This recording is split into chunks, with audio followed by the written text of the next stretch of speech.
Preciso ouvir tua voz a me falar.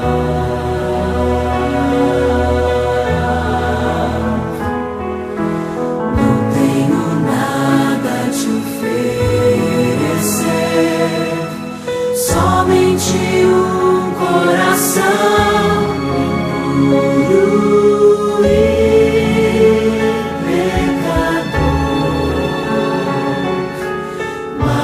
aqui estou, me aceita, Senhor.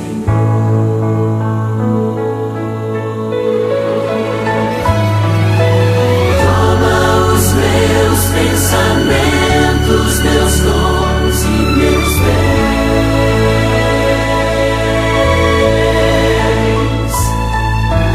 Toma o meu coração e tudo que ele tem.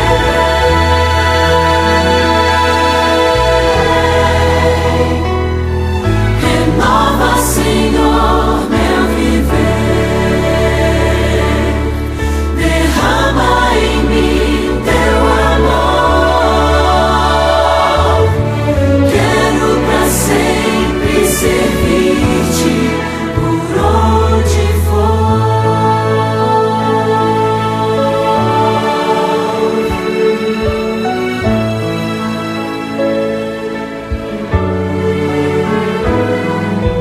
Preciso me entregar, Senhor. Preciso a ti me entregar. Preciso ouvir tua voz a me falar.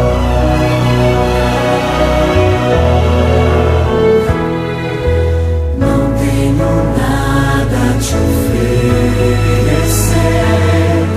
somente um coração puro e pecador. Mas aqui estou, me aceita, Senhor.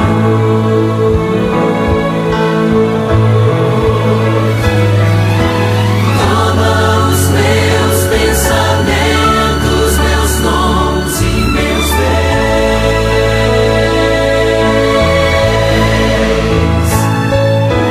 Toma o meu coração e tudo que ele tem.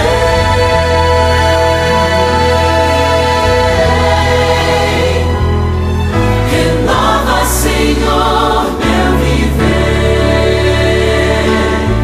Derrama em mim teu amor. Quero pra sempre servir-te por onde for.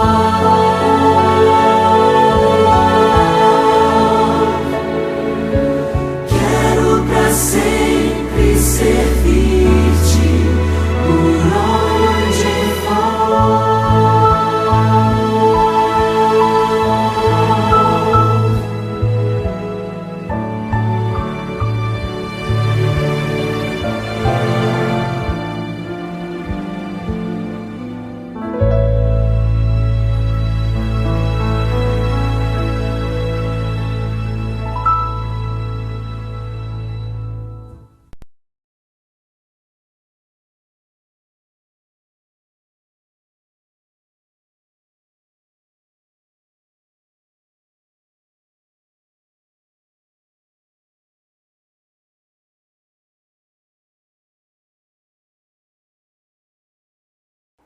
Olá, querido amigo, querida amiga, sejam todos muito bem-vindos a mais um programa. Você que está nos assistindo pela primeira vez, sinta-se abraçado por nós e continue aqui conosco e juntos vamos estudar a Palavra de Deus. Não se esqueça, compartilhe o link adorandojuntos.com.br com seus amigos e familiares e juntos estaremos então adorando a Deus. Estamos agora em um tema muito interessante, na lição de número 7. Logo após, iremos então recapitular este estudo, Aliança no Sinai. Você já tem o seu guia com você? Pegue o seu guia, fique prevenido, juntamente com sua Bíblia. E logo mais então estaremos recapitulando alguns temas da lição. Quais imagens Deus usou para se relacionar com Israel? Qual era a função da lei na aliança do Sinai? Como a história do Êxodo e do Sinai se assemelham à salvação pessoal? Essa e mais outras perguntas iremos então estar respondendo logo após o louvor. Neste momento, convido você para juntos louvarmos ao Senhor.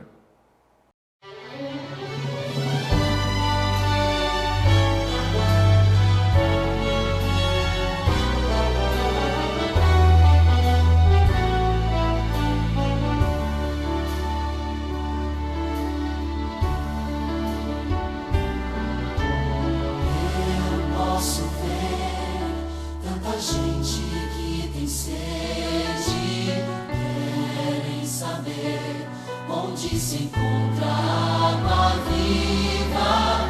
Ó Senhor, pela tua graça quero ser fonte de esperança, fonte de esperança.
Informativo Mundial das Missões.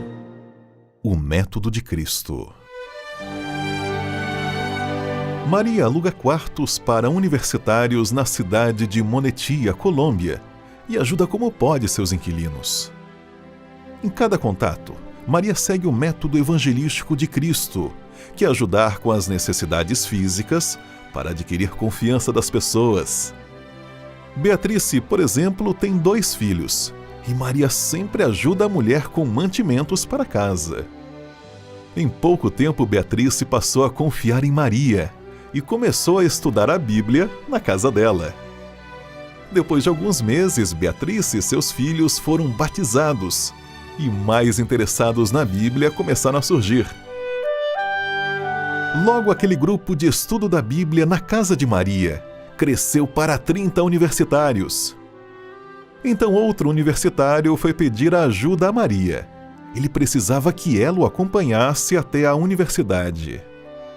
O rapaz queria que a adventista fosse com ele para dar-lhe um apoio moral, enquanto falava com a reitora da universidade.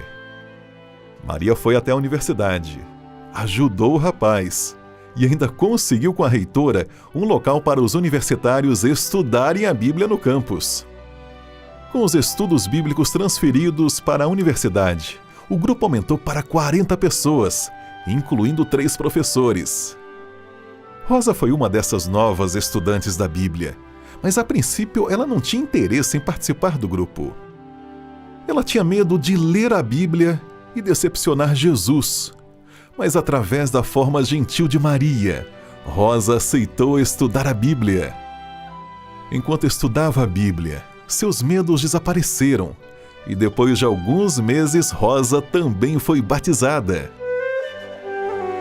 Para Maria, o método de Cristo é o grande responsável pelo êxito do pequeno grupo, porque ele facilita falar sobre Jesus para as pessoas. Parte da oferta do trimestre irá ajudar a abrir um centro de influência na Universidade Adventista da Colômbia. Sejamos liberais.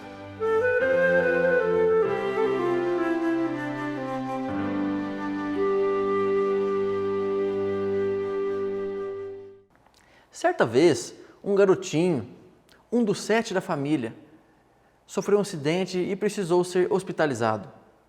Sua família, com certa frequência, faltava alimento. Eles não tinham uma situação financeira muito boa e todo o alimento era dividido. Eles nunca tinham bebido um copo de leite cheio.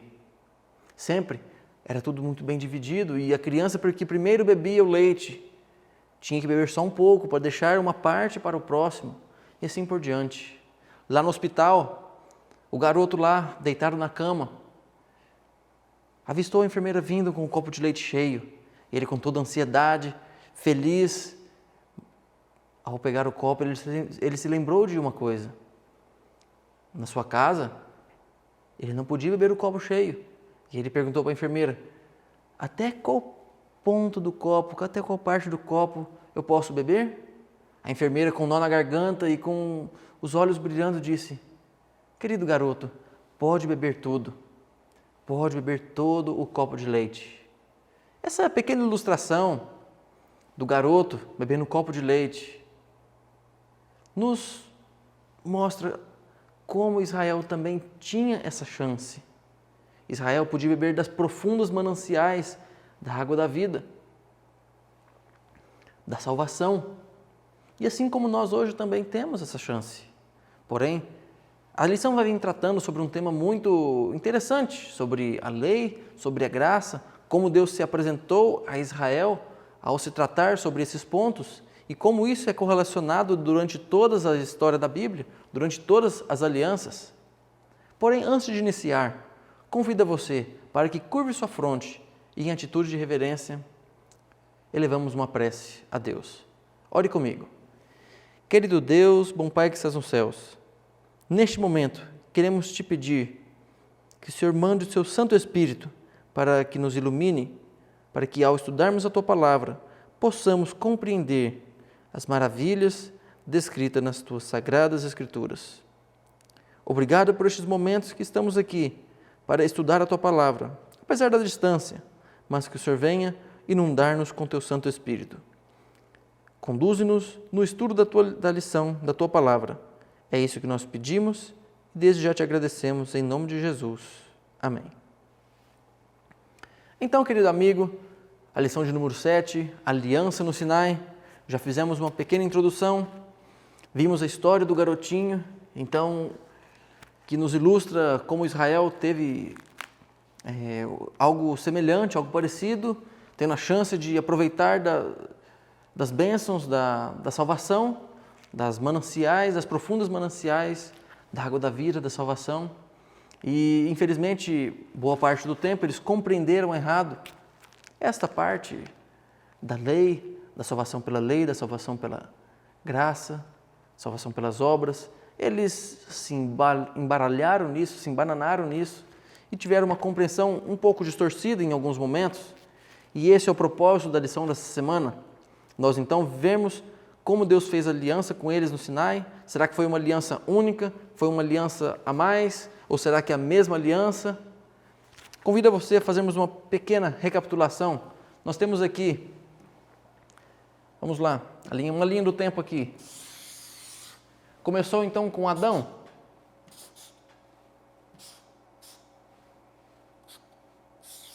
Começou com Adão, certo? Adão foi revelado então a promessa do Messias.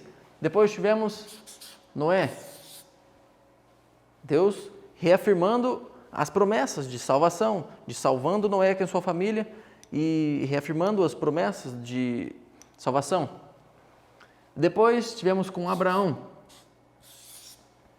Com Abraão, mais uma vez então, salvando Abraão e sua família, mais uma vez falando sobre a promessa de um Messias, de algo que viria. E depois, o que falaremos hoje? Sobre a aliança no Sinai. A aliança sinaítica. Então, estamos agora indo para a quarta aliança. Você que está nos acompanhando desde o primeiro tema, continue conosco aqui e compartilhe com seus amigos, familiares, para juntos estudarmos vários temas da Palavra de Deus. Você que está pela primeira vez e não participou dos outros temas, lá no nosso site adorandojuntos.com.br, temos um link lá para assistir nossos vídeos anteriores. Ao você clicar lá, você vai ser redirecionado a uma playlist do YouTube, onde você vai poder então, caso você queira, assistir novamente ou assistir pela primeira vez os vídeos anteriores que nós temos. Voltando aqui para a lição então, temos então aqui essa pequena linha do tempo. Nós estudamos sobre várias alianças, ou melhor, sobre apenas uma aliança que foi desdobrada, foi explicada de maneira diferente. A cada ponto da história era explicada uma parte dela. E chegamos agora no ponto da aliança que Deus fez com Israel lá no Sinai. Muito importante, vai ser muito bom estar estudando esse tema juntamente com você, aí na sua casa. Eles ficaram então, vamos contextualizar, ficaram em torno de 400 anos, aproximadamente. Aonde? Aonde você acha que eles ficaram por 400 anos? Ficaram no Egito. Ficaram no Egito. Ficaram no Egito por aproximadamente 400 anos. Eles já tinham uma base que vinha passando de gerações em gerações. Que Abraão passou para Isaac, Isaac passou para Jacó, e Jacó passou para os seus filhos. Jacó teve seu nome mudado para Israel, então Israel passou para todos os seus filhos a base, as mensagens, as promessas que Deus sempre fez para eles. Porém, 400 anos se passaram. Muitas dessas bases, dessas mensagens, destas doutrinas, dessas mensagens importantes, foram então se perdendo no decorrer da história. Porém, nós vimos na semana passada que sempre teve um remanescente, e realmente teve remanescente em Israel. Continuando o tema, por 400 anos, então eles desviaram do caminho correto, então começaram então a seguir os deuses, seguir costumes dos egípcios. Então, Deus precisou então reunir, fazer um planejamento, então salvar o seu povo. E isso que nós estaremos vendo então logo após. A parte do domingo vem comentando sobre asas de águia. Você sabe como a águia cuida de seus filhos? Esta é uma das maneiras como que Deus se apresentou, se relacionou com o povo. Ele relacionou a sua imagem, a imagem de uma águia. Convido você para que abra sua Bíblia, lá em Deuteronômio, capítulo 32, e estaremos lendo o verso de 10 ao verso 12. Vamos lá, fazer um comparativo aqui. Deuteronômio, capítulo 32, versos de 10 a 12. Vamos ver o que esse texto nos traz de informação. Deuteronômio, capítulo 32, verso 10 ao 12. achou-o numa terra deserta e num ermo solitário povoado de uivos. Rodeou-o e cuidou dele.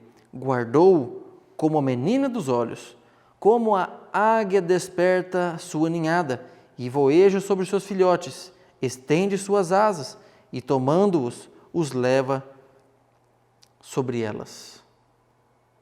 Assim, só o Senhor o guiou, e não havia com ele Deus estranho. Você entendeu esse texto? Comparativo que Deus fez dele com a águia, como a águia cuida dos seus filhotes. Assim Deus cuida dos seus filhos, demonstrando então que ele queria cuidar dos seus filhos, né? Então, um texto muito interessante. Tem mais um outro texto, nós faremos então agora um comparativo. Primeiro, a essência do tema todo. Deus, então, apresentando como uma águia. O próximo texto vai vir Deus, então, se relacionando com o povo, demonstrando, usando a imagem como Deus sendo um pai. Primeiro, como a águia, que protegia, que cuidava, e agora como um pai, que mais uma vez protege e cuida. Abra sua Bíblia, agora lá no livro de Deuteronômios, porém, lá no capítulo de número 1. Volte algumas páginas aí. Deuteronômios, capítulo 1, verso 29 ao 31. O Senhor, vosso Deus, que vai adiante de vós, Ele pelejará por vós, segundo tudo o que fez conosco, diante dos vossos olhos, no Egito, como também no deserto, onde vistes o que o Senhor vosso Deus nele vos levou, como um homem leva o seu filho por todo o caminho, o qual andastes, até chegardes a este lugar. Interessante? Deus, então, relembrando o povo, o que ele tinha feito por ele, tinha conduzido ele por todo o caminho e continuaria conduzindo eles. Você viu, então, como Deus foi se apresentando ao povo? Apresentou como uma águia protetora que voa nas mais altas alturas. Apresentou como um pai poderoso que vai cuidando dos seus filhos, lutando pelos seus filhos, os protegendo também. Então, percebemos algumas coisas interessantes aqui. Falando sobre aliança, sobre proteção, sobre o que Deus planejou para com o povo. Nós temos então, nessa aliança feita lá no Sinai, a aliança sinaítica, uma aliança que tem sempre a mesma base, como nós dissemos anteriormente. É como se um fio de sangue passasse por toda a história. Essa parte de um Deus protetor que vem ilustrando aqui, vem dizendo aqui na parte do domingo, né? Você tem o seu guia aí, pode estar então conferindo aí. Israel, com costumes pagãos, adorando a deuses estranhos. Deus se apresenta como um Deus poderoso, cuidador, em que não há Deus estranho. Você percebeu no final do texto? Muito importante isso. Eles estavam então por mais de 400 anos no Egito. E essa aliança no Sinai, passaremos agora para a parte de segunda-feira. Temos então algo muito importante. Abra sua Bíblia. Lá em Êxodo, capítulo 6, verso de 6 ao 7. Vamos ver agora algo muito importante. Êxodo, capítulo 6, versos 6 e 7. E vem dizendo: portanto, dize aos filhos de Israel: eu sou o Senhor, e vos tirarei debaixo das cargas do Egito, e vos livrarei da sua servidão, e vos resgatarei como braço estendido, e com grandes manifestações de julgamento. Tomar-vos-ei por meu povo, e serei o vosso Deus, e sabereis que eu sou o Senhor, o vosso Deus, que vos tiro debaixo das cargas do Egito. Olha que maravilha! Deus apresentando agora aqui como um Deus libertador, um Deus resgatador. Naquela época, uma pessoa que pegava um dinheiro emprestado e não conseguia pagar, ele tinha uma dívida. Sabe como que ele pagava? Ele pagava com o seu trabalho, ele era levado escravo até então que ele pagasse a sua dívida. O termo aqui usado é goel. Muito importante nós estarmos vendo isso. Então, o termo usado aqui é Goel.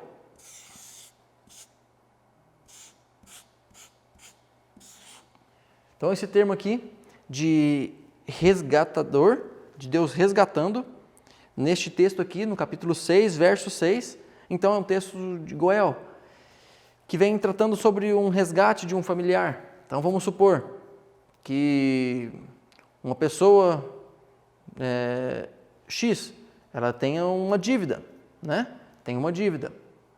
E ela, então, por essa dívida, ela não tem condição de pagá-la, então seria levada escrava, a pessoa X.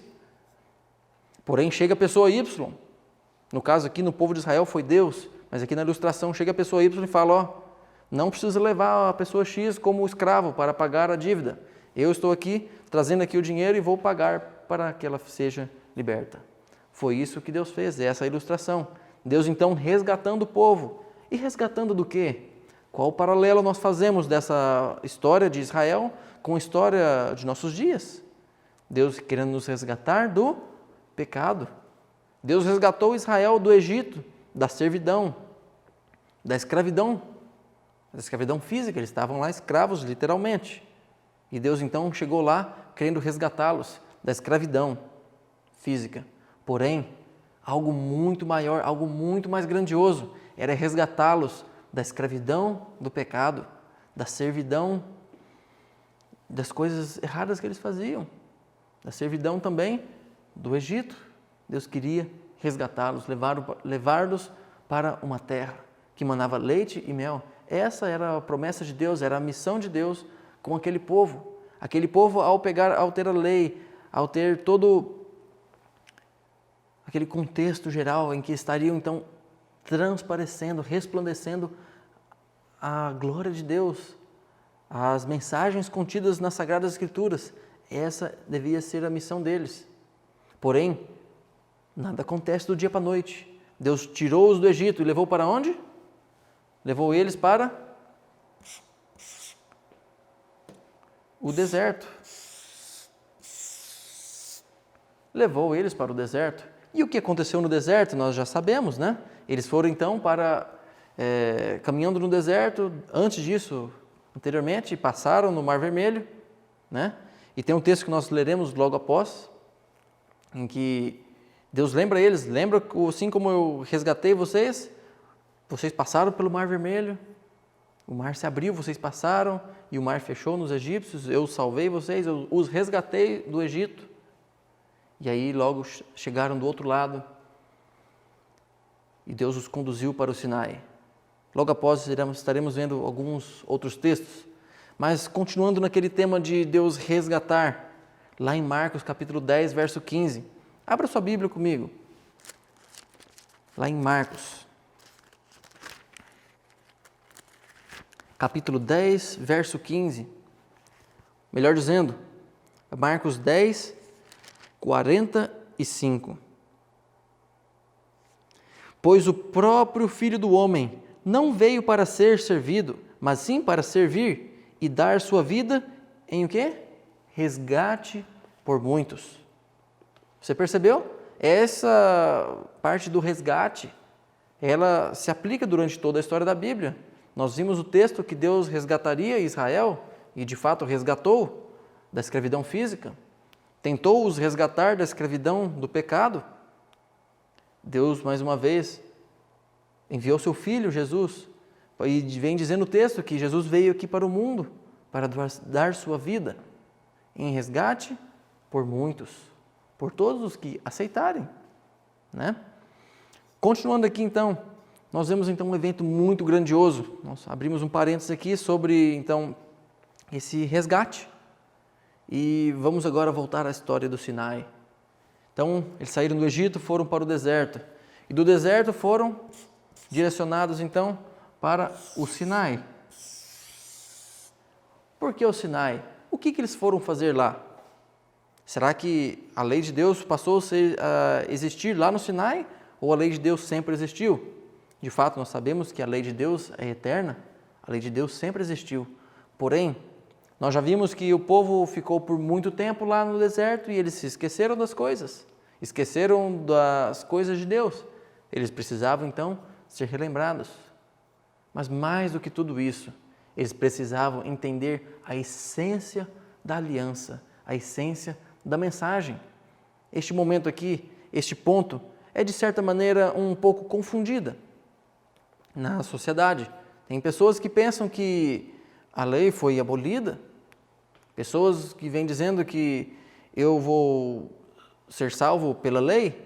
Então, uns dizem que a lei foi abolida, teve uma nova lei no Novo Testamento, outros dizem que eu sou salvo pela obediência à lei, os outros dizem que eu sou salvo porque eu obedeço a nova lei de Deus e gera uma confusão, um transtorno todo. E qual é a verdade de tudo isso? Me acompanhe agora aqui que nós entenderemos passo a passo. É algo muito simples, basta nós entendermos e analisarmos o texto como um todo. Primeiramente, qual foi a sequência de fatos que precedeu, então, o Sinai? Primeiro, então, eles chegaram no Sinai, certo?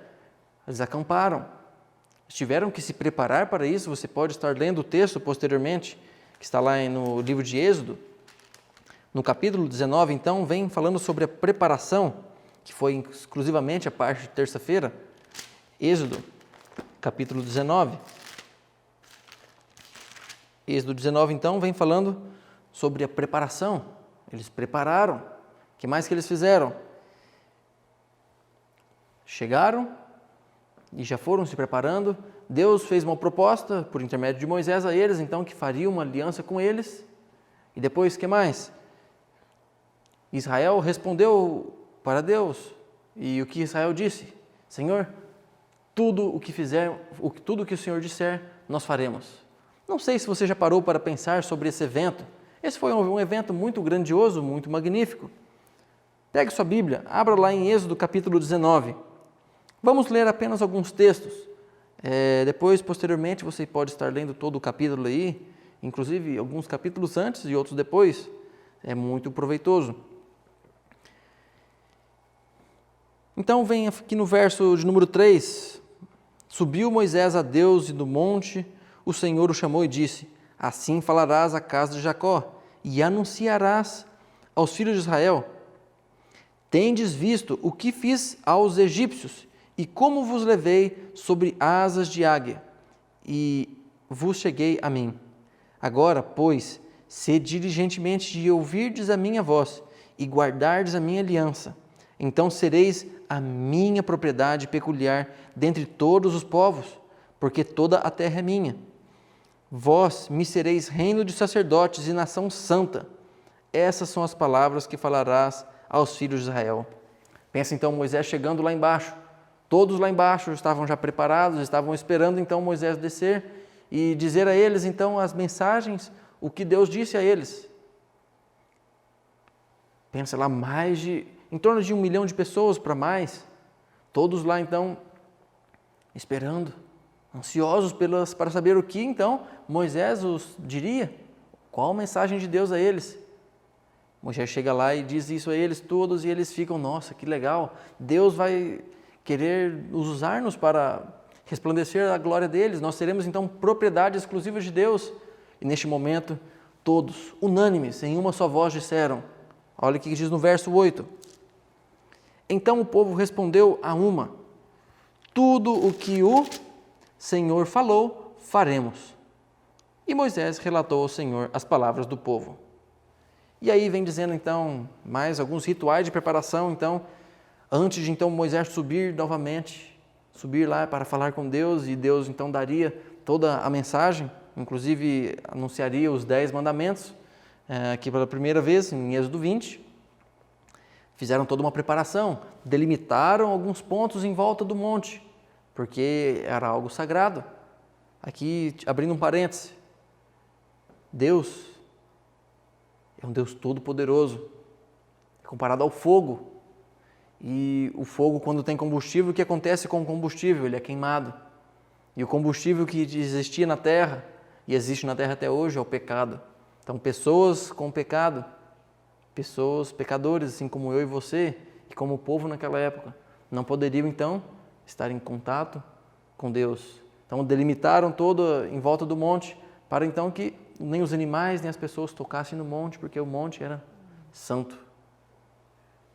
E assim foi acontecendo, Moisés subiu lá, Moisés não viu Deus, Moisés conversou com Deus, e então Deus anunciou por intermédio de Moisés todas as coisas ao povo.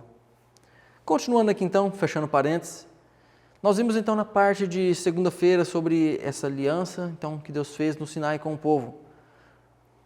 Abra sua Bíblia então, lá em Êxodo 20, verso 1 e 2. Após a preparação, como Deus começou então falando com o povo. Muito interessante. Esse é um texto que inclusive nós já lemos nas lições anteriores. Então falou o Senhor Deus todas essas palavras. Êxodo 20, verso 1, né? Verso 2 agora, eu sou o Senhor teu Deus, que te tirei da terra do Egito, da casa da servidão. Primeiro ponto, Deus começou falando com o povo, começou como um Deus libertador. Primeiramente, Deus resgata os seus filhos. Primeiramente, Deus resgatou os seus filhos do Egito, para depois chamar seus filhos à obediência. Deus se apresenta como um Deus libertador, diz, filho meu, siga esse caminho que vai ser melhor para você.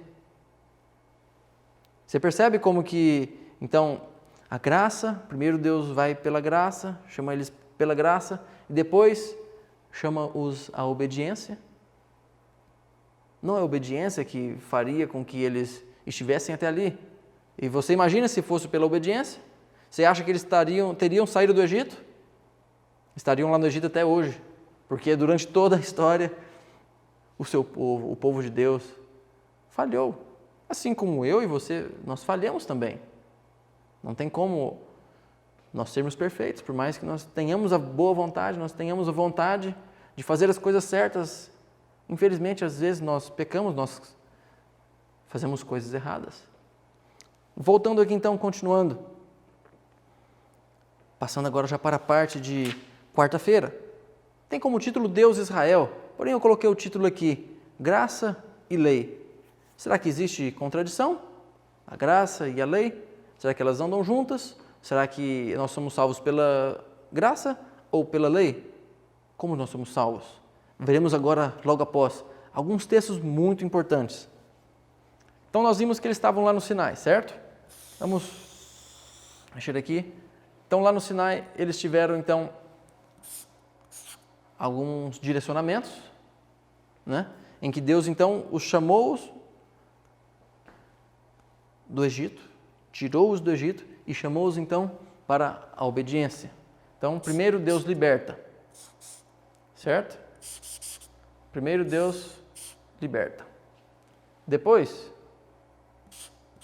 que Deus liberta, Deus chama a obediência. Não é que Deus obriga e chama as pessoas e força as pessoas a obedecerem. Veremos agora alguns textos muito importantes. Abra sua Bíblia comigo lá em João, capítulo 2, verso 1 e 2. Vamos lá. Abra sua Bíblia lá em 1 João.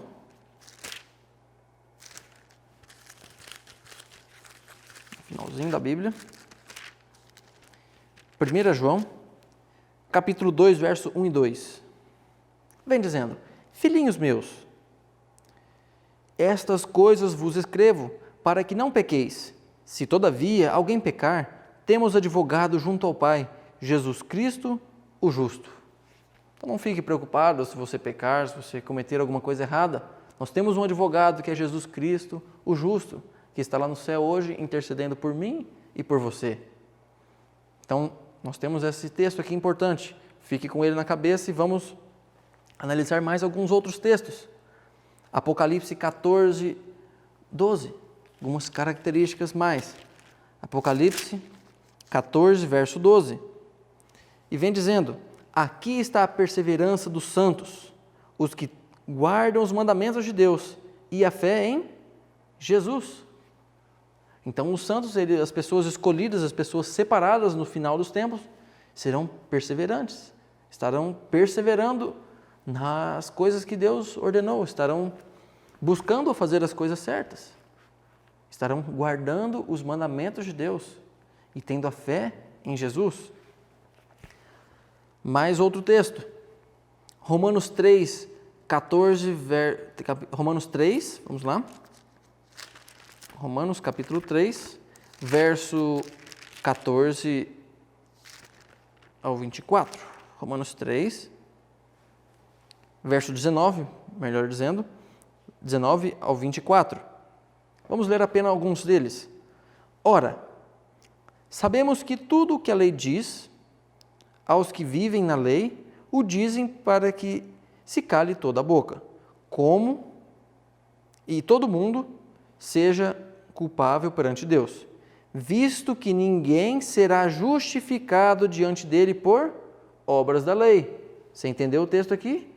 Principalmente essa última frase que nós lemos, verso 20, visto que ninguém será justificado diante dele por obras da lei, em razão de que pela lei vem o pleno conhecimento do pecado. Você entendeu esse texto? Mais um pouquinho adiante. Vamos já passar mais logo para frente. Mas agora sem lei se manifestou a justiça de Deus, testemunhada pela lei e pelos profetas.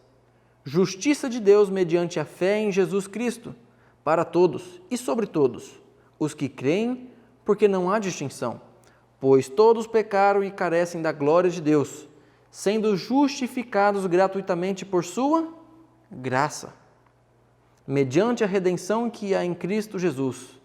Tem como ficar mais claro do que esse texto? Você ainda tem dúvidas de que nós somos salvos pela graça e justificados pela fé em Jesus Cristo? E tem mais. O verso de número 5. Justificados, pois, mediante a fé, temos paz com Deus por meio de nosso Senhor Jesus Cristo. Então você percebe? Todos pecaram e nós carecemos da glória de Deus. Somos justificados pela graça, somos justificados mediante a fé. Automaticamente, a lei, a obediência à lei é uma consequência. É um comparativo que eu vou fazer aqui, que eu acho que já todos conhecem. A lei é como um espelho. Você está lá, acorda cedo, com o rosto todo sujo. Ou você chega do campo com o rosto sujo, ou do seu trabalho, e você está sujo. Você chega e olha no espelho. Para que você olha no espelho? Me fala. Para ver se você está limpo ou se você está sujo. Ao eu olhar para a lei, eu vejo, eu estou sujo. Se eu pegar e me esfregar na lei, no espelho, eu vou me limpar? Não. Se eu esfregar o espelho em mim ou eu me esfregar no espelho, eu não vou me limpar, eu vou continuar sujo. O que eu tenho que fazer para me limpar?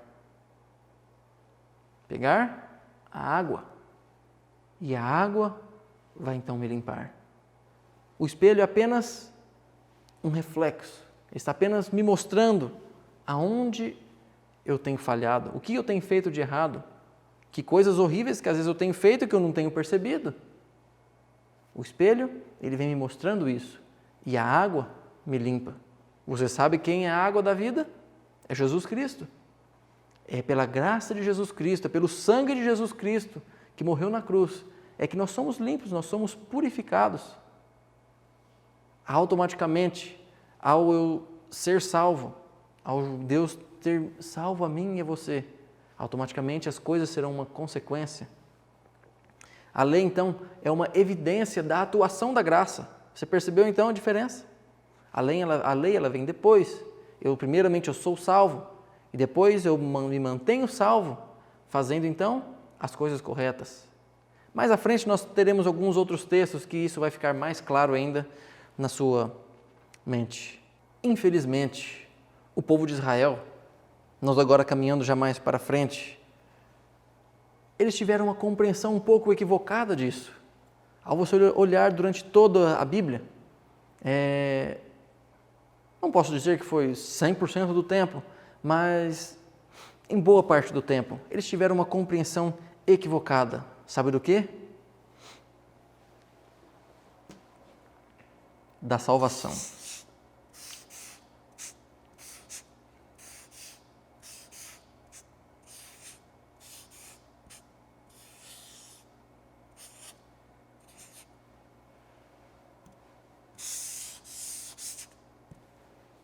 eles tiveram uma compreensão equivocada. Eles tiveram uma má compreensão. Eles achavam que então eles deveriam fazer o quê? Acompanhe comigo aqui na Bíblia. Não vou eu falar, vou deixar a Bíblia falar. Abra lá em Romanos, capítulo 9, verso 31 e 32. Romanos, capítulo 9, verso 31 e 32. E vem dizendo: E Israel, que buscava a lei de justiça, não chegou a atingir essa lei. Pare um pouquinho aí. Israel, que buscava a lei da justiça, eles queriam ser justos, se justificarem através do quê? Através da lei. Porém, o texto vem dizendo que eles não atingiram essa lei. Eles estavam buscando algo impossível. Impossível para nós pecadores, né? Verso 32. Por quê? Porque não decorreu da fé, e sim como que das obras. Tropeçaram na pedra de tropeço. Então você entendeu? Israel, ele quis então, vou então seguir a lei. Agora, vamos voltar um pouquinho no tempo aqui. Nós acabamos de falar alguns textos anteriormente, que Israel disse: tudo que o Senhor falar, nós faremos. Não foi isso? Foi uma cerimônia muito legal. Eles estavam de verdade em alguns momentos, de coração, dizendo aquilo. Não sei se você já parou para analisar como que os escravos, eles tinham a vida deles. O escravo não tem direito de nada, ele só tem direito de trabalhar e direito de obedecer tudo que o seu chefe manda. Então o costume deles era de sim, se o mestre dele disse, o chefe dele disse, é para fazer isso, tem que fazer aquilo, é para fazer isso, é para fazer aquilo. Então Israel, eles tiveram uma compreensão errada da lei porque eles tiveram um bom tempo. Por 400 anos, sempre treinados a obedecer, mente tapada, mente fechada.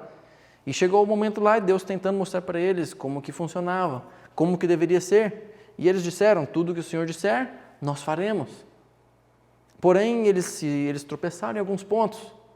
E acabou que tendo momentos em que eles nunca conseguiram, então, alcançar o objetivo. Nós somos justificados não pelas obras, mas sim pela fé, pela graça, pelo sangue de Jesus Cristo que nós somos justificados. Por nossas próprias obras, o texto aqui disse, nós já lemos alguns textos, que não alcançaremos nada, e Israel também não alcançou. E tem mais algum texto, Romanos 10, verso 3. Porquanto, desconhecendo a justiça de Deus e procurando estabelecer a sua própria, não se sujeitaram à que vem de Deus. Não podemos simplesmente atribuir a culpa de Israel não ter seguido, não ter feito certo ao período que eles ficaram no Egito. Isso não serve de desculpa. Situações que nós vivemos no nosso mundo não servem de desculpa para nós perdermos a nossa salvação. Não serve de desculpa para nós desobedecermos a Deus. O fato, olha o que o texto veio dizendo. Porquanto, desconhecendo a justiça de Deus e procurando estabelecer a tua própria justiça, não sujeitaram a que vem de Deus. Este é um ponto muito importante, querido amigo, querida amiga. Jamais estabeleça a sua própria justiça. Jamais deseje estabelecer o seu próprio pensamento, a sua própria teoria como a justiça base, no lugar da justiça de Deus. Jamais tente ser justificado pelas suas obras, pelo que você faz. Eu ajudo o próximo. Eu dou oferta. Eu dou dízimo. Eu faço isso, faço aquilo. E vou ser salvo. Como tem andado a sua vida? Será que isso está sendo uma consequência? Se de fato ajudar as pessoas, dar oferta, dar dízimo, uma coisa, outra, estiver sendo uma consequência do seu caminhar com Deus, sim, você está no caminho certo. Agora, se você estiver seguindo o caminho, assim como os israelitas, eles estavam fazendo, deixando a justiça de Deus de lado e estabelecendo a sua própria justiça, jamais alcançará então a salvação.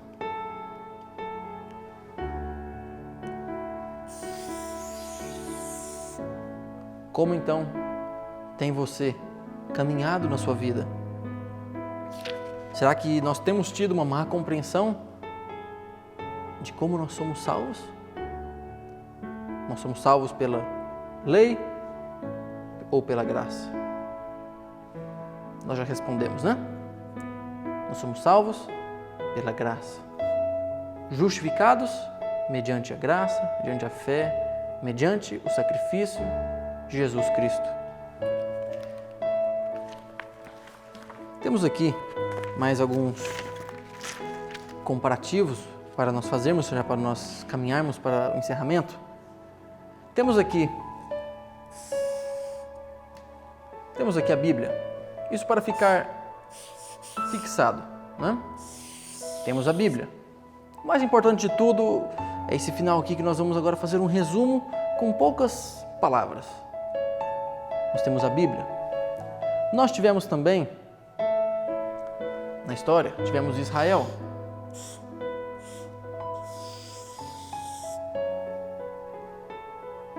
Nós tivemos alguns pontos em que Israel achava que eles eram salvos pelas obras.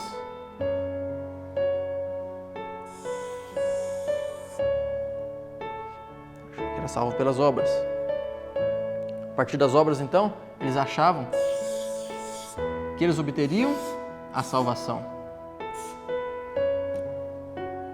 E aí, você acha que é assim? É óbvio que não, nós já falamos sobre isso. A Bíblia nos diz que nós somos salvos pela fé, ou melhor dizendo, pela graça, né? Nós temos aqui fé, nós temos a graça,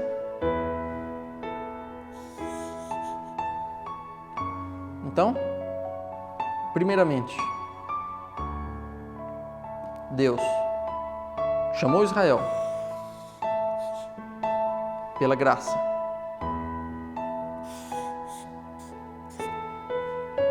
Depois, fé. Acreditaram em Deus. Fizeram o que Deus disse. As obras foram uma consequência para a salvação.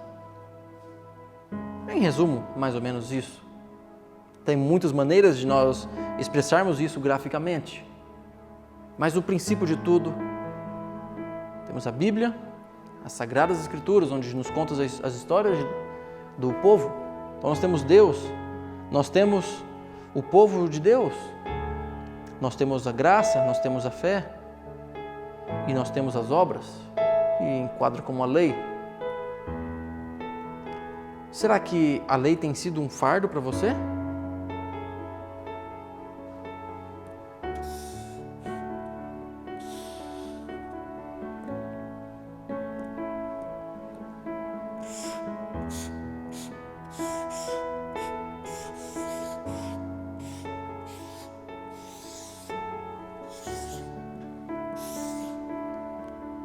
E aí?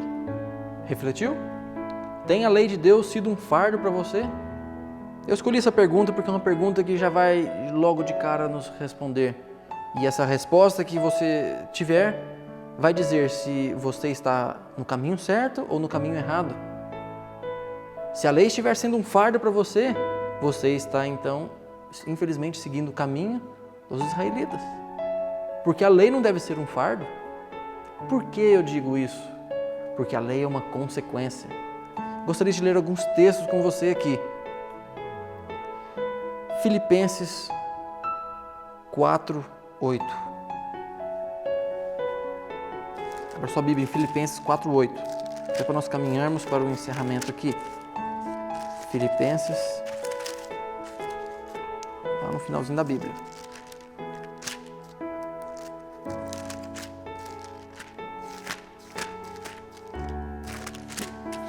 Filipenses 4:8. Finalmente, irmãos, tudo que é verdadeiro, tudo que é respeitável, tudo que é justo, tudo que é puro, tudo que é amável, tudo que é de boa fama, se alguma virtude há, se algum louvor existe, seja isso que ocupe o vosso pensamento. Abra sua Bíblia comigo lá também em Salmos.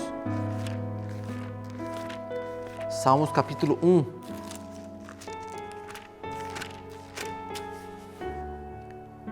Verso 1.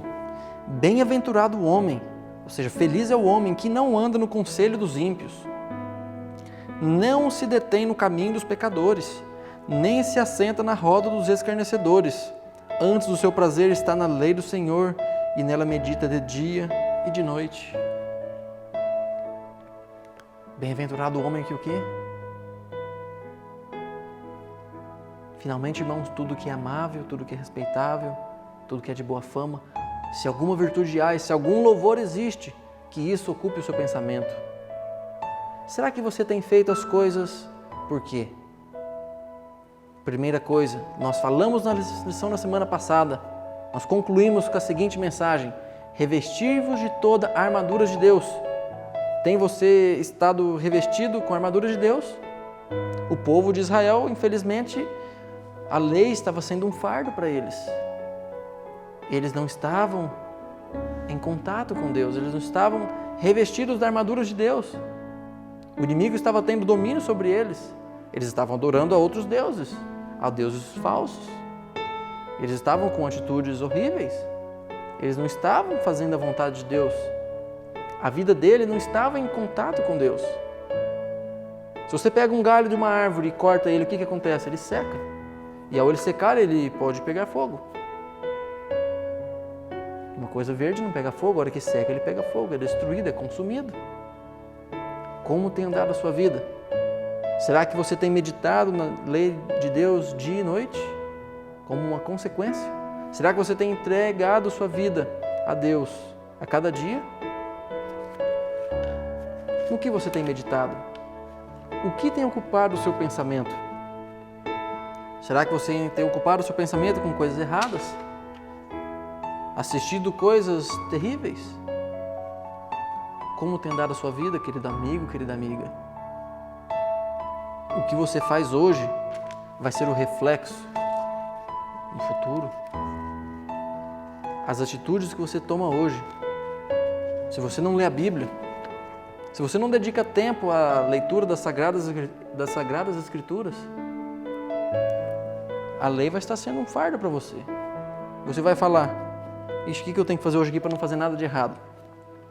A lei fala que eu não posso mentir, né? Então hoje eu não vou mentir. O que mais que a lei fala aqui então?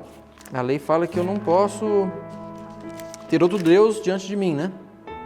Mas eu não adoro outro Deus, eu não tenho outro Deus, hoje eu só adoro a Deus do céu e pronto. Eu vou na igreja, nas reuniões da igreja, assisto o culto online e beleza. Então você estará, se você estiver seguindo esse exemplo que eu acabei de citar aqui, um exemplo legalista, um exemplo que Israel estava seguindo e os mestres da lei também lá no Novo Testamento estavam seguindo assim. Então, querendo seguir a lei à risca, estabelecendo os seus próprios parâmetros da lei, a sua própria justiça. Agora é diferente. Você acorda cedo. Presta atenção como que é diferente. É muito simples de entender esse tema. Basta nós, então, entendermos assim como Deus orientou. Deus nos salva, Deus chama-nos primeiramente. Deus nos tira do buraco. E depois, fala: filho meu, continua então. Vai e não peques mais. É assim que Deus diz. Vamos lá para o exemplo então. Você acorda cedo, abre sua Bíblia. Abre sua Bíblia lá em Salmos. Vamos ao exemplo, né? Abre lá em Salmos. Abre lá em Salmos 37. Ou melhor, Salmos 50, vamos lá. Salmos 51, verso 10. Você acorda e já medita. Cria em mim, ó Deus, um coração puro e renova dentre mim um espírito inabalável. Você acordou cedo, estudou a palavra de Deus, orou, você está em contato com Deus. Automaticamente você pediu para que Deus transforme sua vida, o Espírito Santo vai trabalhar na sua vida. Não pense que o Espírito Santo vai agir na sua vida sem você autorizar. Deus, ele não invade o seu coração. Automaticamente, no decorrer do dia, então, você não vai precisar ficar pegando a lei e falando: o que eu vou fazer? Será que eu posso fazer isso? Posso fazer aquilo? É uma consequência. automaticamente você não vai mentir, você está com a presença de Deus. Você pediu a presença de Deus nesse dia. Vai ter dias que você vai tropeçar, vai cair, porém Deus vai te levantar. Você pode cair 1000 vezes, Ele te levanta 1001 vezes. Querido amigo, querida amiga, eu queria que ficasse fixado na sua memória esses 2 textos. Salmos capítulo 1, verso 1, que vem dizendo sobre andar com Deus e meditar nas coisas de Deus dia e noite. Filipenses 4:8, em o que pensar? Este é o subtítulo desse texto. O que você está pensando? Automaticamente, a lei de Deus não vai ser um fardo para você. Automaticamente, você vai dar bons frutos, você vai ter boas obras, você vai ser justificado mediante a fé, através da graça em Jesus Cristo. Essas coisas serão consequência. Esse é o meu desejo e a minha oração para cada um de nós. Que possamos a cada dia dedicar um tempo para estudar a palavra de Deus e assim seremos transformados e não será mais um fardo a lei para a minha vida nem para a sua. Convido você para que neste momento estejamos elevando uma prece a Deus para que Ele nos abençoe, para que Ele nos use e para que Ele nos transforme a cada dia. Querido Deus, bom Pai que estás nos céus, obrigado, Senhor, pela Tua bênção, pela Tua proteção, porque o Senhor manda o Teu Santo Espírito para estar nos iluminando, para estar nos transformando a cada dia. Queremos Te pedir as Tuas bênçãos para que no nosso dia a dia possamos estar dedicando um tempo para o estudo da Tua Palavra e que a Tua lei não seja um fardo para nós e que possamos a cada dia estar resplandecendo o Teu amor para as pessoas e assim as pessoas estarão vendo a Tua imagem em nossas vidas. Continue conosco, é isso que nós pedimos e desde já Te agradecemos em nome de Jesus. Amém. Um forte abraço e até o nosso próximo encontro, em que estaremos estudando sobre mais um tema da Palavra de Deus, a lição de número 8. Não deixe de estudar, de dedicar um tempo a cada dia para estudar a Palavra de Deus. Até breve.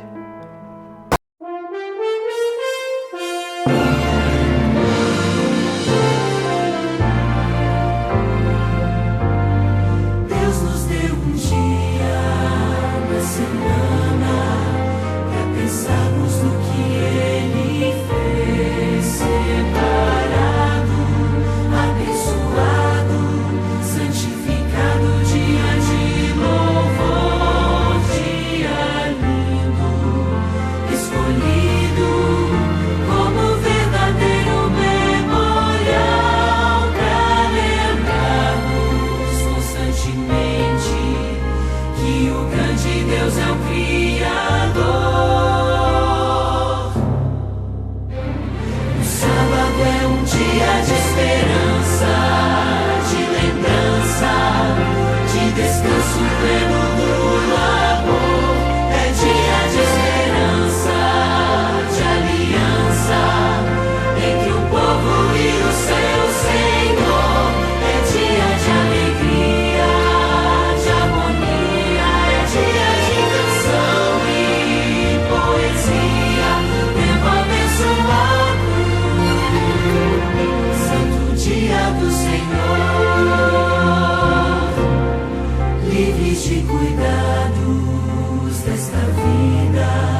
Vede História de hoje, O Embaixador.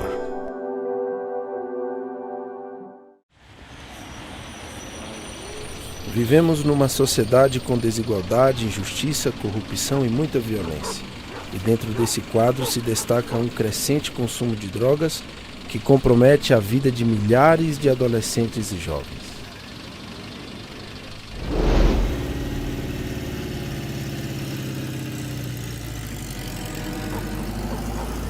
Meus pais se mudaram para Brasília quando eu tinha 2 anos de idade. Nós éramos muito pobres e o lugar que conseguimos para morar se chamava Areal. Um bairro precário onde viviam pessoas simples que lutavam pela sobrevivência com grande dificuldade. A vida não era fácil naquele lugar, mas o tempo passou e a nossa família cresceu. Ano após ano, seguimos em frente sem nos darmos conta de que viver naquele lugar, sem acesso à educação, saúde e segurança, seria um grande problema para todos nós. Apesar de tudo isso, eu gostava de brincar com meu irmão e me sentia feliz. Com o passar do tempo, aquele lugar tranquilo começou a mudar. As drogas e a criminalidade tomaram conta da região e, sem perceber, nós fomos convivendo com os marginais que viviam ali. A partir dos 12 anos, eu me envolvi completamente com as drogas e, por causa dos furtos, tive mais de 26 passagens pela polícia. Por ser menor de idade, sempre me levavam a um centro de detenção para menores infratores. Mas não demorava muito e eu já estava nas ruas novamente.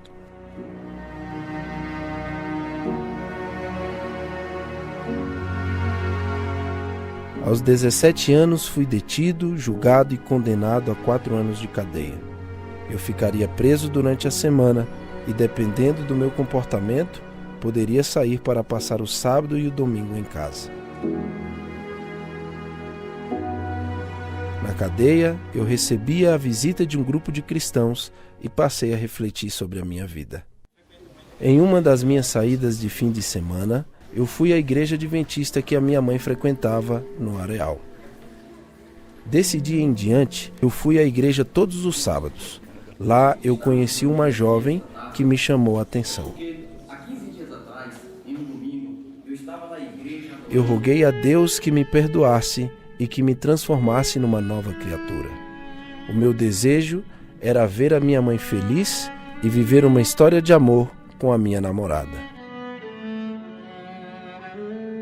Os dias se passaram. Eu cumpri minha pena, fui batizado e me casei com a Stephanie. Eu me coloquei nas mãos de Deus para ser um instrumento missionário, pronto para contar ao mundo o milagre que aconteceu em minha vida. Incentivado a entrar no ministério pastoral pelo pastor Francisco de Oliveira, eu, minha esposa e minhas filhas fomos para a Argentina para estudar na Universidade del Plata. Durante 4 anos, eu paguei todas as minhas despesas através da colportagem. Me formei em teologia e aceitei um convite da igreja no Brasil para atuar como diretor regional da ADRA e implantar o primeiro ministério carcerário oficial da igreja na Associação Planalto Central. Nosso objetivo é levar o evangelho às prisões e promover a reintegração de ex-detentos na sociedade e em suas famílias. O meu testemunho ainda iria além. Através de um concurso, fui nomeado embaixador da juventude na ONU.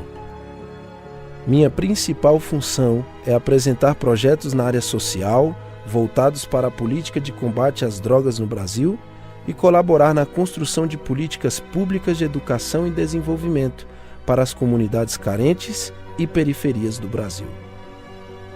Como pastor, a minha missão é seguir o exemplo de Cristo, viver para servir e ajudar as pessoas, independente de quem foram e que pecados cometeram. Por que não usar a história do seu resgate como um testemunho vivo do que Deus pode fazer na vida das pessoas?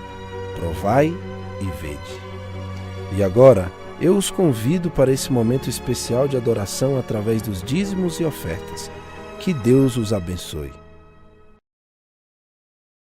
Olá, tudo bem? Vamos aprender como ofertar e dizimar de forma online. através do aplicativo 7Me, que você encontra nas plataformas digitais tanto iOS ou Android. Se você possui um cadastro, clique em Entrar. Se não, clique em Dizimar ou Ofertar.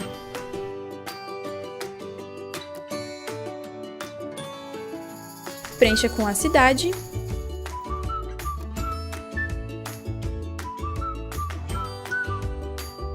e nome de sua igreja. Em seguida, clique na opção com nome e endereço de sua igreja.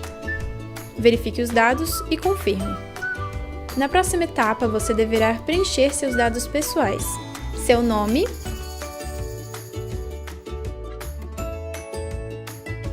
e-mail.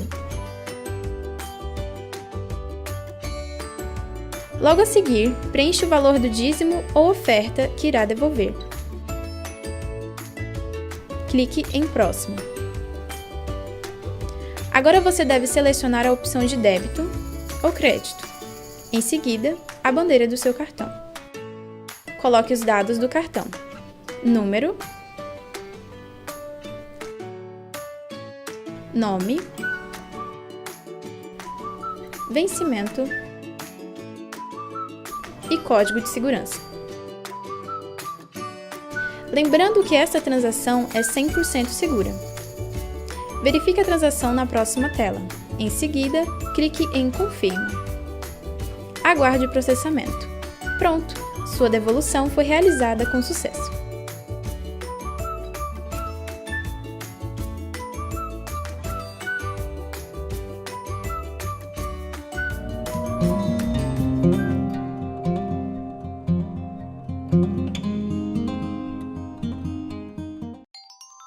Oi, amiguinhos, tudo bem com vocês? Eu estou pensando algo, mas eu preciso da ajuda de vocês para ter a resposta. Será que Deus fala com crianças? Ou será que Deus só fala com adultos? Pensando nisso, eu acabei de lembrar de uma história que está na Bíblia. Tudo começou quando Ana descobriu que não poderia ter um filho. Ana ficou muito triste, mas ela não desistiu. Ana orou a Deus e Deus atendeu a oração de Ana. Na oração, ela tinha dito que se Deus lhe desse um filho, ela o entregaria. Sim, Samuel iria servir no templo todos os dias da sua vida. O menino nasceu, cresceu. E então Ana decidiu levar Samuel até o templo, pois lá ele iria servir juntamente com o sacerdote Eli. Lá no templo, Samuel ajudava muito ao sacerdote Eli. Samuel era tão bondoso, era amorável, era um menino tão dedicado. Samuel também amava muito ao Senhor. Certa noite, o sacerdote Eli foi dormir. Samuel também. Foi quando Samuel ouviu uma voz que dizia: Samuel, Samuel. Samuel ouviu aquela voz e pensou: deve ser o sacerdote Eli, ele está me chamando. E foi até lá encontrar com o sacerdote e perguntou: o Senhor me chamou? O sacerdote disse que não havia chamado Samuel. Pediu que o menino voltasse a dormir. Ele então foi, mas ouviu de novo a voz que dizia: Samuel, Samuel. Dessa vez acho que era o sacerdote, não é? Samuel foi lá encontrar de novo com o sacerdote Eli e perguntou: o Senhor me chamou? Eu estou aqui. O sacerdote Eli falou que não chamou Samuel. O menino então voltou a dormir, mas ouviu de novo a voz que dizia: Samuel, Samuel. Na terceira vez que Samuel foi até o quarto de Eli para saber se ele o havia chamado, o sacerdote disse o seguinte: Samuel, se você ouvir novamente essa voz, diga: fala, Senhor, o teu servo ouve. Samuel voltou a dormir e ouviu de novo a voz que dizia: Samuel, Samuel. Samuel então respondeu: Fala, Senhor, que o teu servo ouve. Que legal, crianças! Samuel ouviu a voz de Deus. Isso nos mostra que Deus também fala com as crianças. Deus quer falar conosco através da Bíblia, da natureza, das pessoas, e é muito bom poder ouvir a voz do Senhor. Na Bíblia, em 1 Samuel 3,10, tem um recadinho especial para mim e para você. Então o Senhor veio e ficou ali, e como havia feito antes, disse: Samuel, Samuel, fala, pois o teu servo está escutando. Respondeu Samuel: Vamos orar? Bondoso Deus, nós agradecemos porque o Senhor sempre fala conosco. Queremos ouvir a tua voz. Em nome de Jesus, amém.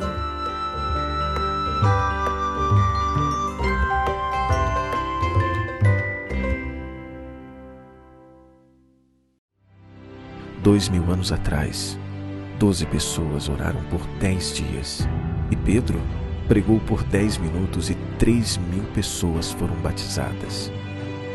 E hoje, as igrejas oram por 10 minutos, pregamos por 10 dias e apenas 3 pessoas são batizadas. Qual era o segredo da igreja primitiva?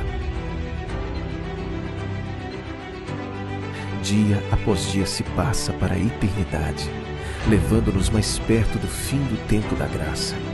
Devemos agora, como nunca antes, orar para o Espírito Santo nos ser mais abundantemente concedido. Jesus almeja conceder a dotação celestial a seu povo, em grande medida. O Senhor convida os que nele creem a serem seus cooperadores, enquanto durar a vida. Não devem achar que sua obra terminou. Como um povo, precisamos pregar o caminho do Senhor, sob a soberana direção do Espírito Santo. E recebereis poder quando o Espírito Santo descer sobre vós, e sereis minhas testemunhas em Jerusalém, em toda a Judéia, em Samaria e até os confins da terra.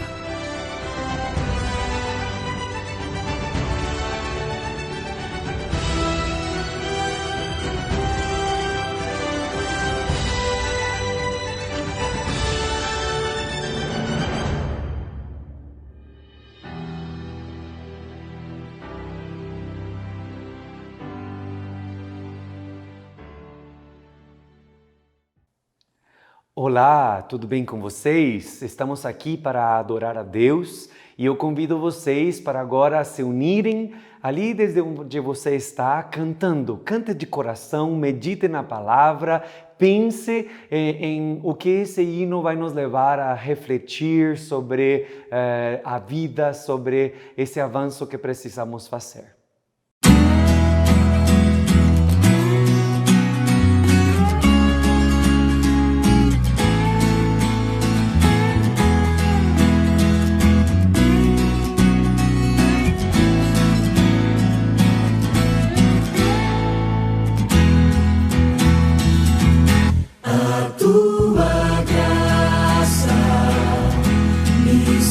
Satisfaz,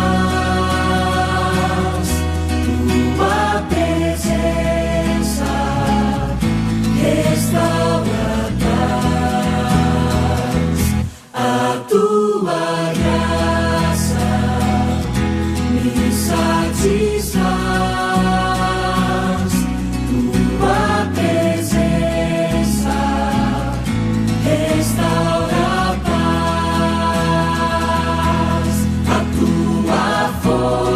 me sustenta, és meu refúgio na tormenta, por isso eu te louvo, tu és o meu Deus,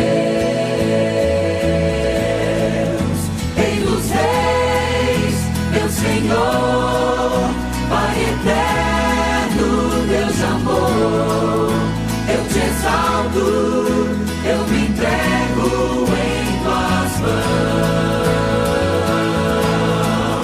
Rei dos reis, Criador, não há outro igual.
meu Deus, Rei dos reis, meu Senhor, Pai eterno, Deus de amor, eu te exalto, eu me entrego em tuas mãos. Rei dos reis, Criador, não há outro igual a ti, por isso eu te louvo, tu és o meu Deus,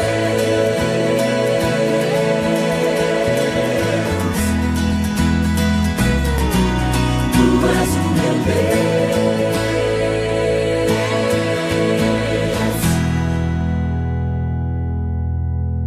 Muito bem, agora quero convidar vocês a orarmos juntos e para isso eu convido para que você feche os seus olhos para nós orarmos.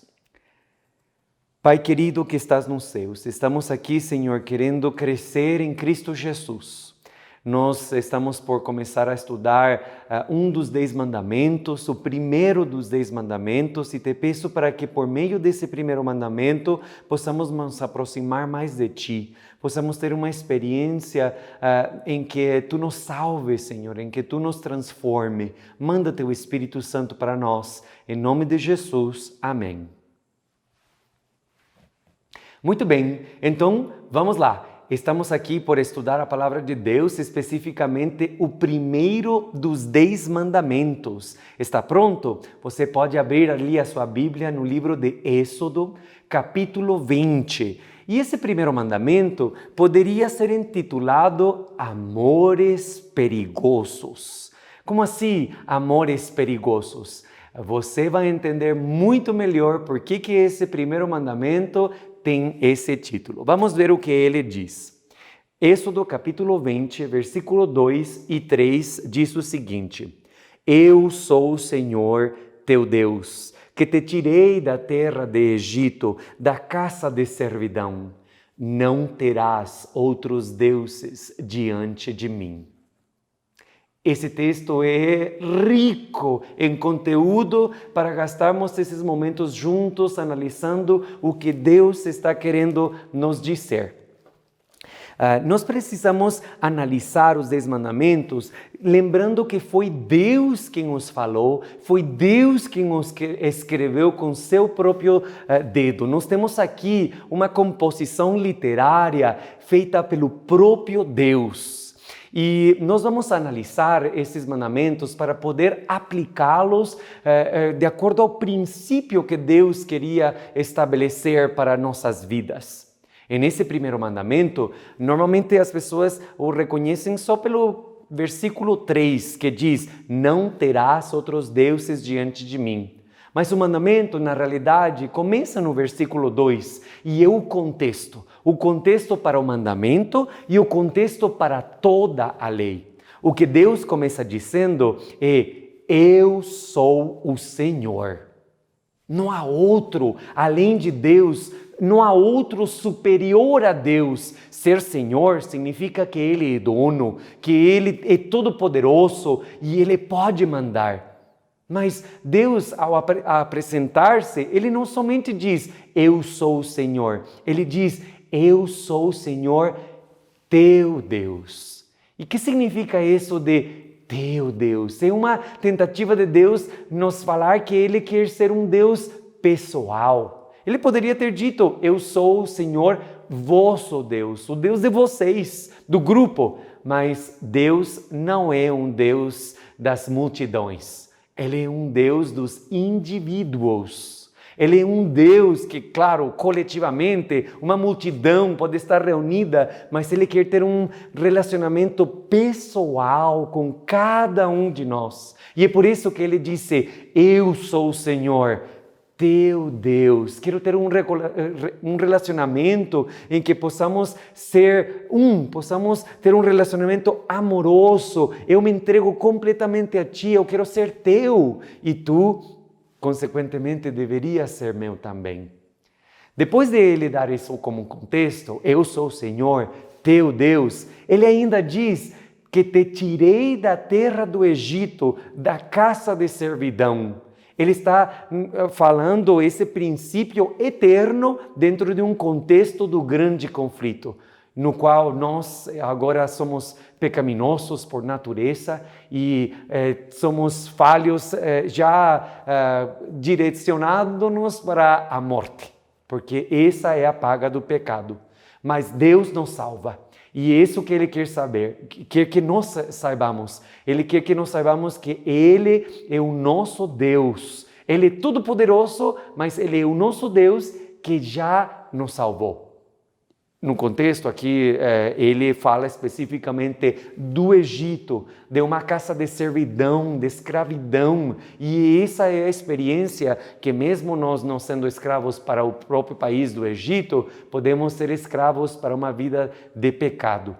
E Ele já nos salvou, Ele já entregou tudo por nós, Ele já tem uma segurança tão grande. Olha que interessante, mesmo no Antigo Testamento, quando Jesus ainda não tinha vindo para pagar pelos nossos pecados na cruz, como Ele já o fez, mesmo antes, Ele tinha uma segurança de que eu já salvei vocês.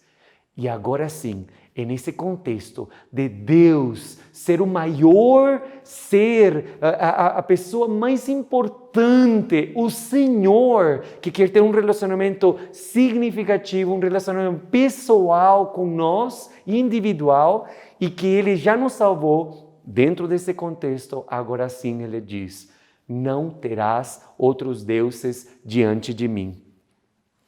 E quando a gente para e pensa sobre eu sou o teu Deus, nós devemos nos lembrar que Deus, Ele não tem netos, Ele só tem filhos. Então, se você é filho de uma família cristã e você até hoje se considera cristão porque a sua família é cristã, saiba que Deus está lhe dizendo: filho, filha, eu quero ter um relacionamento pessoal. Eu não tenho netos, eu tenho filhos. Então, eu quero ser o seu Deus. E aí, Ele diz para você: não tenhas outros deuses diante de mim. Eu quero contar para vocês uma história.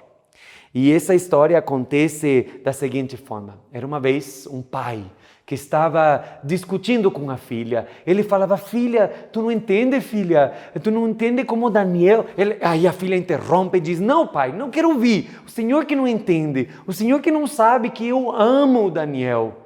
Eu estou aqui para dizer para o Senhor que eu estou apaixonada. Mas filha, para pensar. Pai, o Senhor que não entende, eu preciso que o Senhor entenda que essa semana, na quarta-feira, no primeiro cartório que nós encontramos no centro da cidade, nós vamos nos casar. Ai, aquele pai respirou profundo e então disse para a filha: filha, muito bem, é sua decisão. Você tem direito a decidir, mas pare para me escutar agora. E aí ela então ficou um pouco mais calma, ficou até feliz, né? Pensando: o pai está aceitando. E aí ele fala para ela: filha, você se lembra como Daniel tratou a sua mãe? Essa semana, quando ele veio buscar você para vocês saírem? Você se lembra como ele me tratou? Você se lembra como você teve que voltar para seu quarto para trocar de roupa porque ele não tinha gostado da roupa que você tinha escolhido esse dia? Você não percebe que... E aí a filha de novo ficou brava e ela disse: não, pai, está decidido, eu vou me casar com Daniel. A Jaqueline terminou se casando. E passou o tempo e foi demonstrado que o Daniel, ele era controlador, ele era até abusivo e ela era muito infeliz do lado dele. Ela não tinha entendido como o pai tinha o melhor interesse de protegê-la como filha. Ele tinha interesse de ajudar ela para que ela pudesse ser feliz. Sabe, nós precisamos muitas vezes lembrar que o poder do amor para o mal pode nos ferir e causar um estrago terrível. Mais do que qualquer outra coisa, o amor, ele rompe uma proteção e nos deixa expostos e vulneráveis. E por isso que Deus diz: não terás outros deuses diante de mim. Não entregue sua lealdade e devoção a deuses que na realidade não são deuses. Não conceda um lugar supremo na sua vida a algo que no final vai terminar machucando você, desapontando você. E isso que o primeiro mandamento tem para nos dizer. O melhor amor, o verdadeiro amor, é um amor que não é cego. E Deus quer que nós amemos Ele sobre todas as outras coisas, porque amar outra coisa mais do que Deus significa ter outro Deus. E significa que vamos nos desapontar, significa que vamos nos machucar. Dedicar a Deus o lugar central em nossa vida impede que outras coisas se tornem prioridade. E isso é o que esse mandamento está tentando nos ajudar a experimentar. Deus, querendo que o amemos sobre todas as coisas, será automaticamente adorado, porque a adoração é uma expressão de amor. Não tem como nós adorarmos Deus como Ele merece se nós terminamos amando outra coisa mais do que a Deus. O homem passou da fé à incredulidade e da adoração à idolatria. É isso que termina acontecendo quando nós não temos Deus em primeiro lugar na nossa vida. Para aqueles que são filósofos, a filosofia ela estuda 4 áreas: a metafísica, a epistemologia, a axiologia e lógica.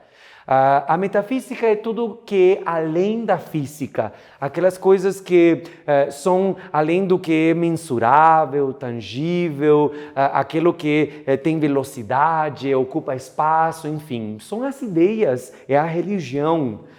A epistemologia é uma palavra difícil, né? Epistemologia significa tudo que tem a ver com o saber, como aprendemos, como ensinamos, enfim.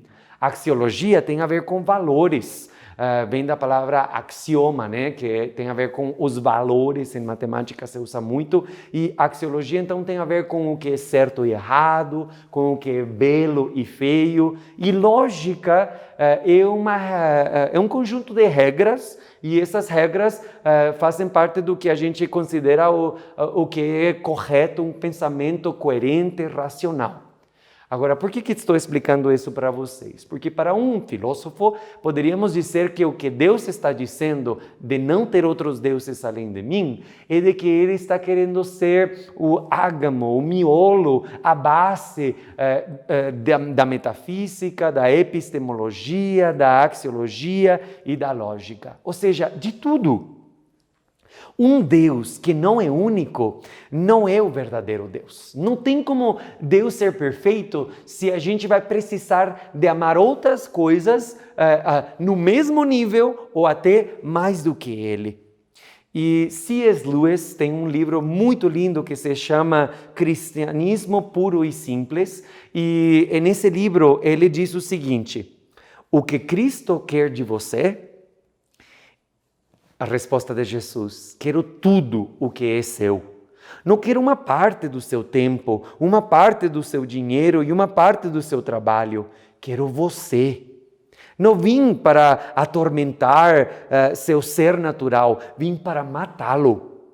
As minhas medidas não me bastam. Não quero cortar um ramo aqui, cortar outro ramo ali. Quero abater a árvore inteira.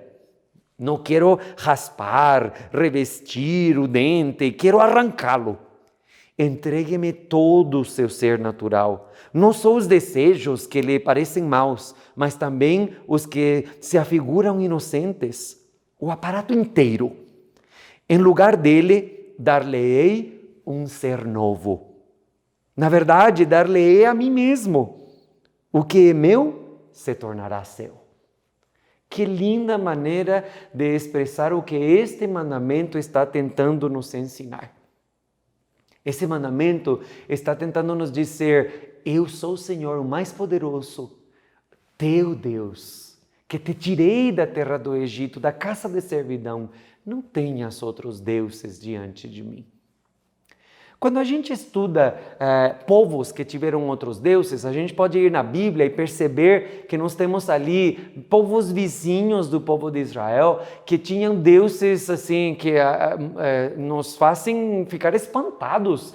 Vocês devem se lembrar que os fenícios ao norte de Israel tinham a deusa Ishtar, ou algumas vezes conhecida como Astarote. Ela era uma deusa do sexo, uma deusa da fertilidade. Então, para adorá-la, as pessoas faziam atos sexuais que supostamente iam agradá-la, e as pessoas então procuravam encher o seu vazio existencial por meio disso.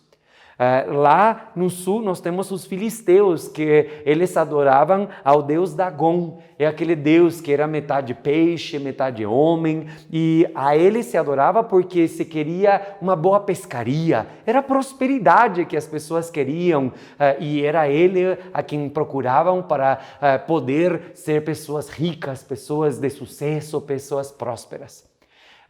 Depois nós temos o reino dos Amonitas, os Moabitas, que adoravam ou a Moloque ou a Quemos, que eram deuses também da prosperidade. Em especial, o Moloque era esse deus que vocês devem se lembrar, ao qual se ofereciam o primogênito, o primeiro filho da família era queimado vivo para Moloque. E quando a gente lembra desses detalhes que estão ali na Bíblia, a gente fica pensando, nossa, que povo, parece como que eles não raciocinavam, parece como que eles eram pessoas assim muito brutas. E a gente então deveria se lembrar que nós somos muito diferentes, não somos diferentes. Tem vários deuses que foram inventados, inclusive as civilizações antigas terminavam colecionando um grupo de deuses que eles chamavam dos deuses do panteão. Já devem ter ouvido essa palavra. O panteão grego, o panteão egípcio, enfim, era uma coleção de deuses que terminavam sendo especialistas em diferentes áreas da vida. E nós, às vezes, pensamos, não, isso é a coisa que não acontece, eu sou um cristão, eu não tenho outros deuses. Tem uma obra escrita por Neil Gaiman, que ele explica como esses deuses antigos continuam sendo deuses modernos.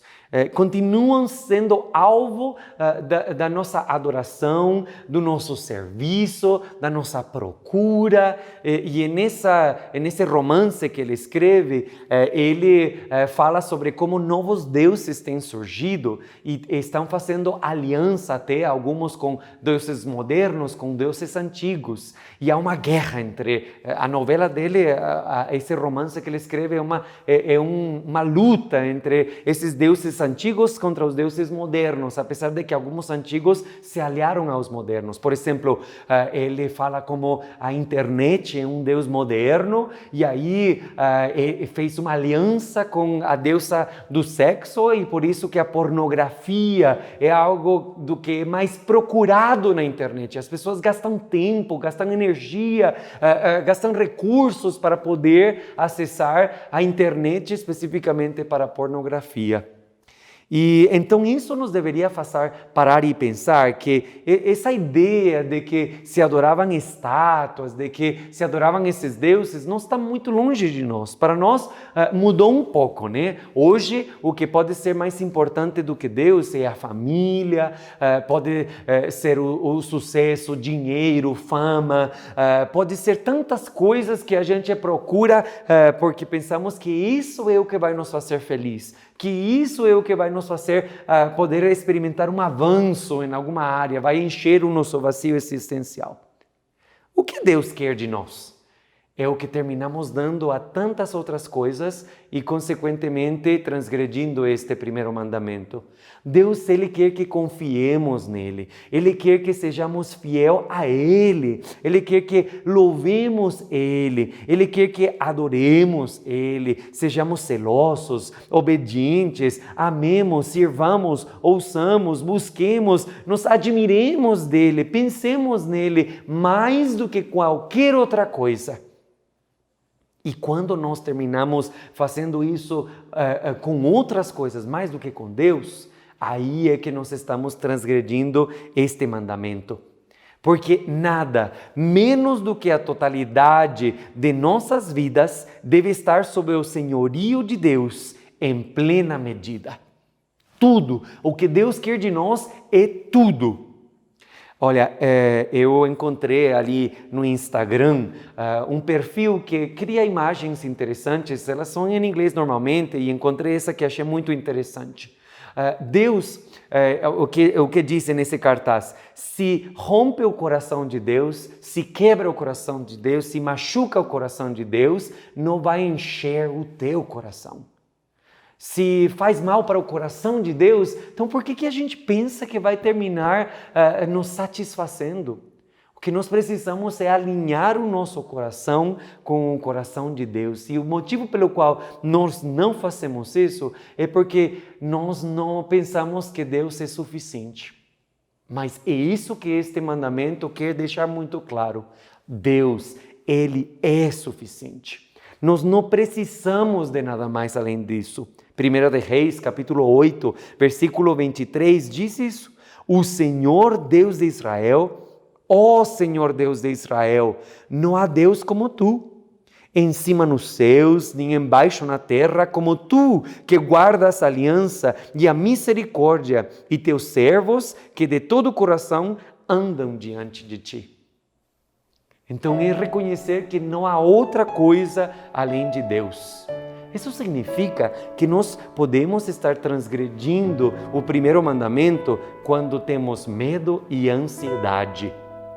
Porque medo e ansiedade vêm da falta de fé e violam esse primeiro mandamento porque mostram que na nossa mente Deus não é suficiente. Eu não estou dizendo aqui que não devemos ter uma preocupação, porque há preocupações por amor, quando a gente se preocupa querendo que algo seja feito de forma bem feita. Esse tipo de preocupações, elas são preocupações que Deus quer que tenhamos.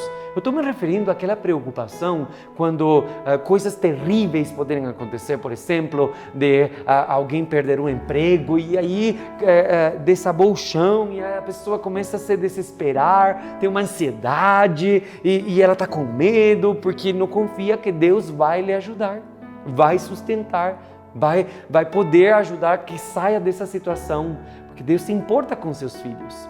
Agora, também não estou dizendo que nós não podemos sofrer, porque vivemos em um contexto de um grande conflito e sabemos que há sofrimento aqui na Terra. E esse sofrimento, nós podemos até falar com Deus do nosso sofrimento. Ele quer ouvir a nossa alma aflita, chorando para Ele.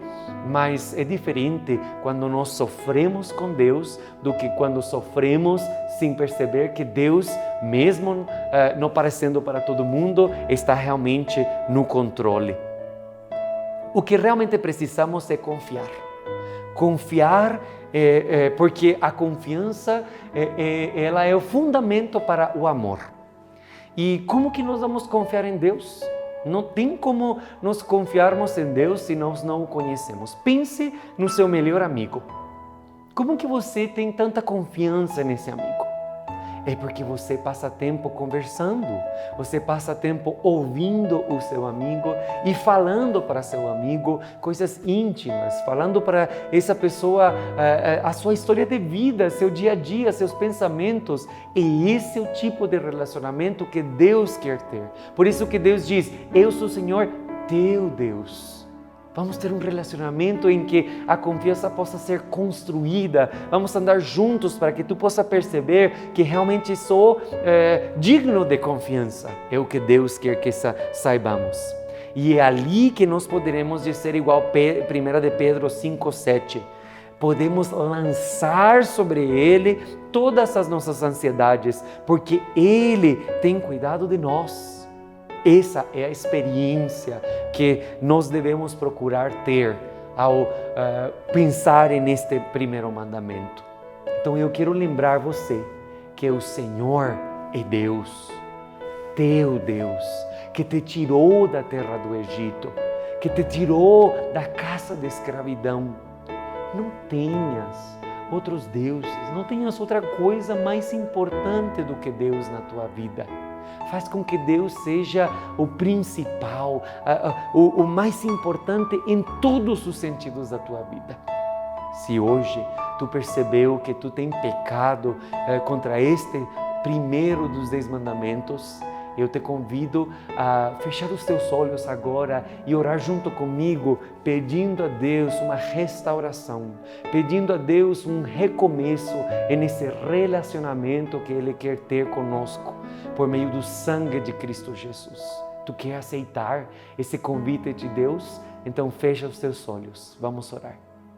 Pai querido que estás nos céus, estamos aqui, Senhor, reconhecendo que muitas vezes temos colocado de lado quem Tu é, o Senhor, o ser mais poderoso, mais perfeito do universo, de tudo que existe. Não há outra coisa além de Ti, Senhor, e estamos muito felizes porque hoje temos ouvido Tu dizer a nós que queres ter um relacionamento íntimo, pessoal conosco.